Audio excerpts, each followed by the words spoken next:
అలాగే ఏ పథకాలకైనా సరే కేవలం వారిది పెట్టుకోవడం చాలా ఇబ్బంది కలిగజేసింది అధ్యక్ష.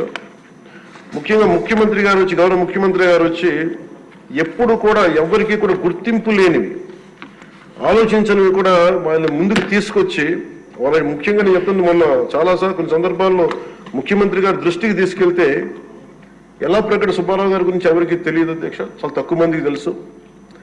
వారి పేరుని నేను ఒక మాట ప్రస్తావించగానే ఆయన దృష్టికి తీసుకురాగానే ఆయనకి పేరు పెట్టడం ఆయన దార్శనికతకి చాలా అర్థం పడుతుంది అధ్యక్ష.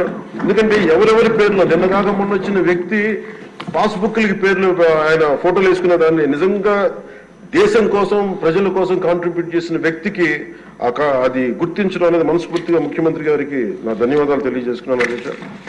అలాగే సభలో ఎంతమందికి తెలుసో తెలియదు కానీ పొట్టి శ్రీరాములు గారి నిజమైన బలిదానాన్ని డిసెంబర్లో ఆయన బలిదానం ఉంటుంది, ఆయన చనిపోయారు మన కోసం. ఈరోజు దాన్ని రాష్ట్ర ప్రభుత్వం అధికార దినంగా దాన్ని జరుపుకోవాలని చెప్పి ముఖ్యమంత్రి గారు మా దృష్టికి తీసుకొచ్చారు. దానికి కూడా వారికి సంపూర్ణ కృతజ్ఞతలు తెలియజేస్తాను. ఈ రాష్ట్రం ఎవరి బలిదానం మీద అయితే ఆధారపడి ఉందో, ఎవరి బలిదానం మీద ఈ రాష్ట్రం వచ్చిందో, అనేక లింగ్విస్టిక్ స్టేట్స్ ఎవరు బలిదానం మీద ఆధారపడి వచ్చిందో ఆ వ్యక్తిని రాష్ట్రం నిజంగా గుర్తించుకోలేదు. మొట్టమొదటిసారిగా దాన్ని గౌరవ ముఖ్యమంత్రి గారు దాన్ని ముందుకు తీసుకొచ్చి గుర్తించే పరిస్థితిని తీసుకురావడం మనస్ఫూర్తిగా వారికి నా అభినందనలు తెలియజేస్తాను అధ్యక్ష. అలాగే